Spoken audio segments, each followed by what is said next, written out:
Hello ladies and gentlemen, and welcome to a new episode of Eve Echoes. Tonight on the show we're going to celebrate, because today is marked by two key important events.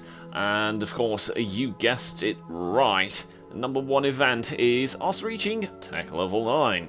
So this would be the first key event, and let's see what Tech Level 9 unlocks first. Well, we kind of know what already does, but I'm just going to take a look at the unlock screen, because honestly, I don't think they did any improvements. I mean, there's plenty of areas in the game that are not polished. This is one of them. Oh, there it is. Tech Level 9, new license acquired, and we get...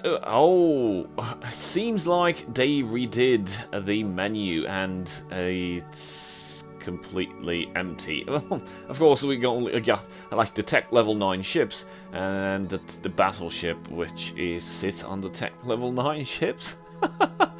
This area of the game is poop. I know. It's something that at least I've been crying for ever since I've seen the Tech Level 6 level up menu.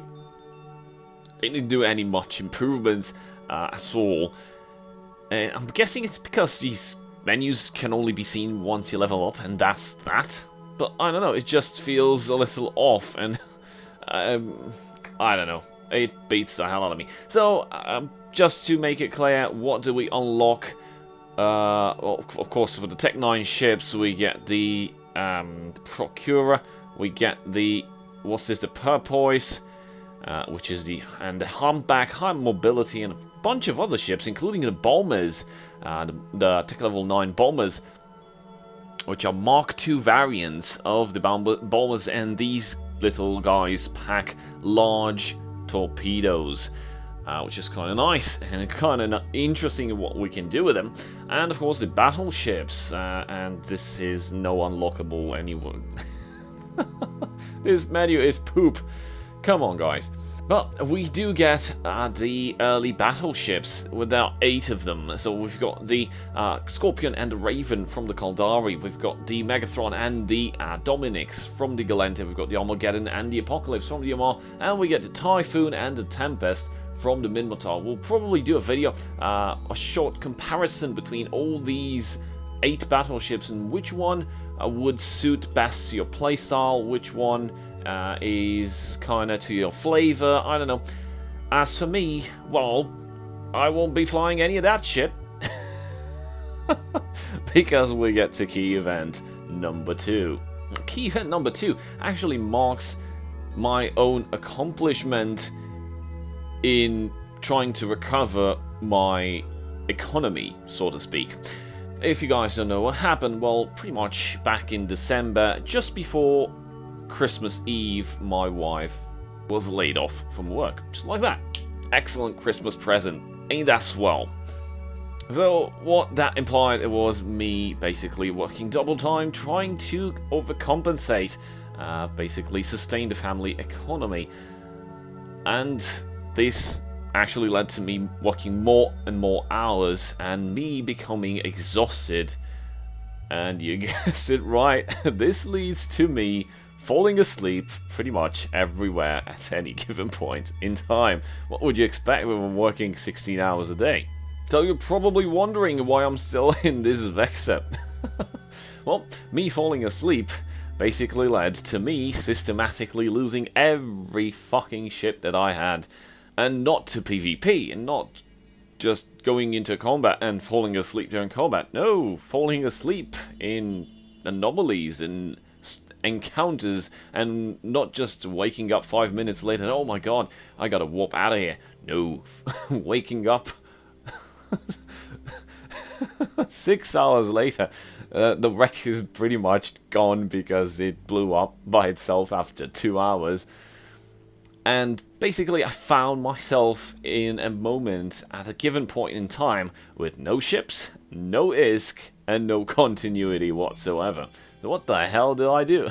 Well, that's why it's key event number 2, because I had one last Vexor to spare, and one last mission item that I managed to find among my assets. It was a bad hair day, storyline encounter, mission contract, basically awarding you 300 million ISK if you manage to complete it. Now, can this be done with the Vexor? We've had episodes with the Vexor and the Vexor Navy issue doing storyline encounters, but we all know the developers actually improved the NPCs, improved the NPC AI, and made the encounters be harder and tougher to crack.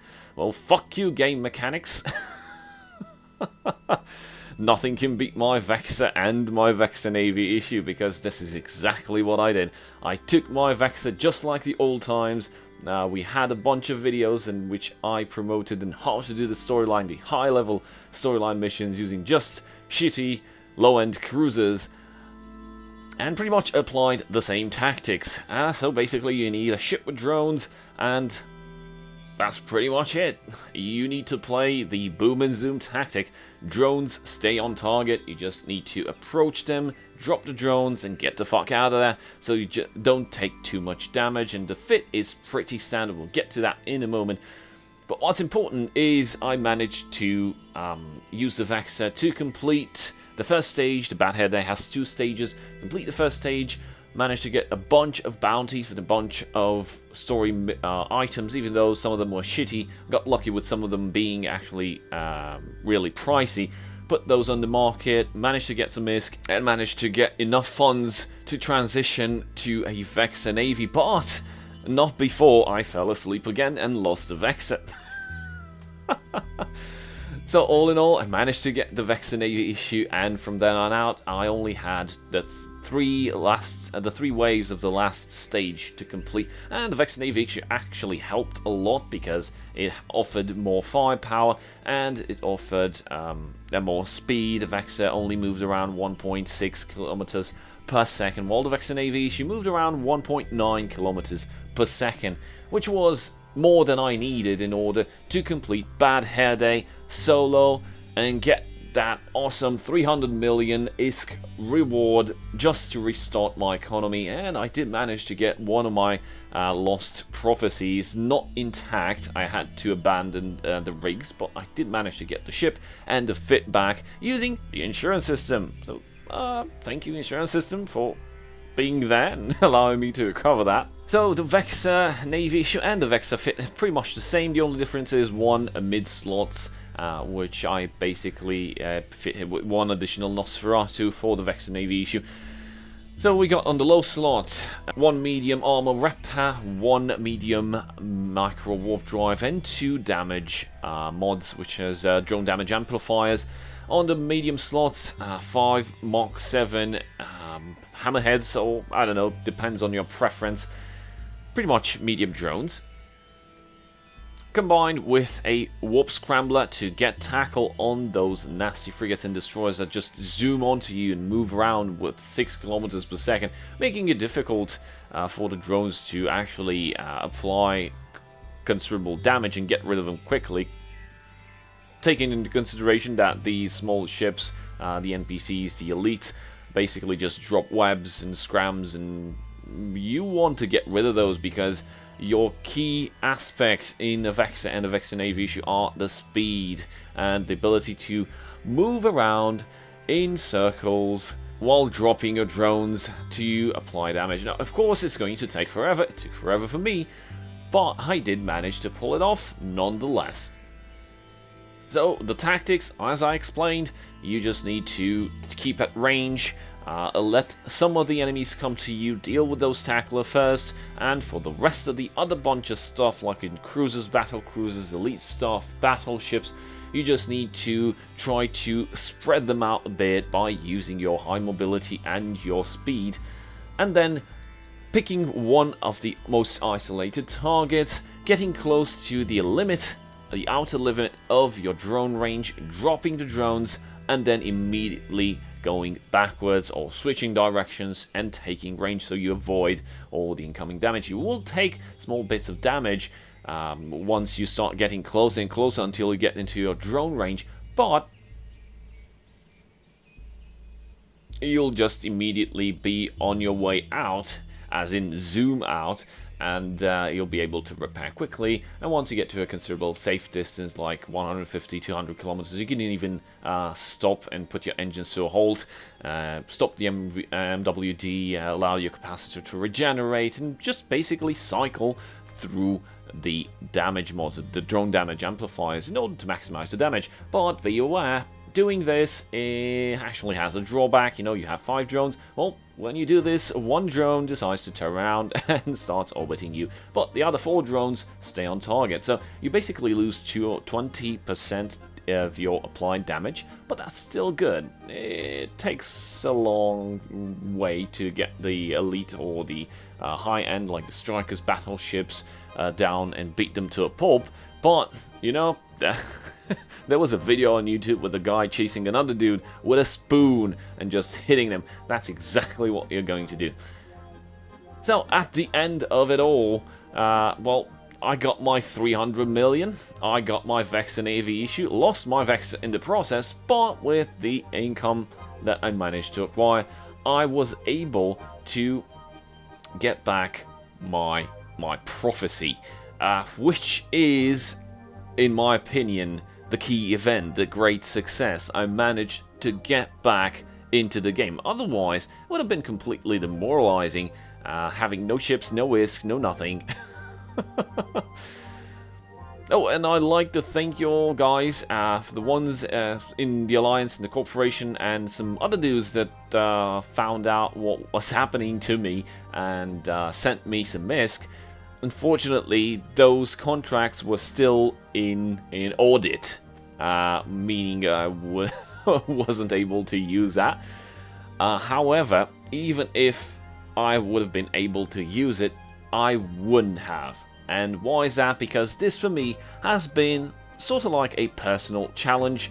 If I can't do this, then what point is there to not continue? Let's not be that dramatic, but I really wanted to make this mean something for me in order to, I don't know, motivate myself to continue, I don't know, to farm. Because honestly, with the limited amount of time that I have on my hands, finding time to farm is extremely difficult, and it affects me in a pretty bad way. I can't get to play with all the other guys because I don't have ships, I don't have modules, I don't have shit, I don't have whatever.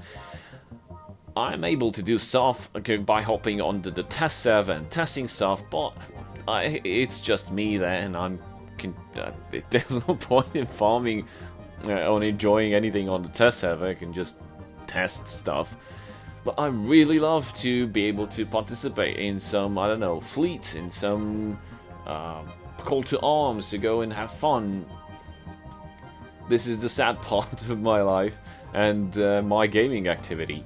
But fear not, hopefully these things will improve over time as my family kind of recovers from a pretty nasty financial crisis, and probably I'll be up and running with more time to do stuff. Right now I'm pretty much stuck with work, and that's that. Hence why my content has been dropping in numbers recently. Mostly because I want to record, but I find myself waking up in the morning and what the hell happened? Oh, I fell asleep again. So please remember to like and subscribe if you like what we're doing here, and if you really want to support me and help keep this channel alive and help me a lot, you can donate something as small as $2 monthly by joining the YouTube channel membership. There's a join button right here beneath the video, or there's a link in the description. Also, don't forget about our community question of the week. And this week's question is, do you think that the Guardian Gala was any better than the previous events? My opinion, no. Also, the fact that they introduced keys that you can get with Plex, just like in loot boxes and other games, to have a maximum chance of unlocking something premium, that's a bit upsetting. So answer the question and get a shot at one of the 2 Omega Combo clones that we have for the giveaway.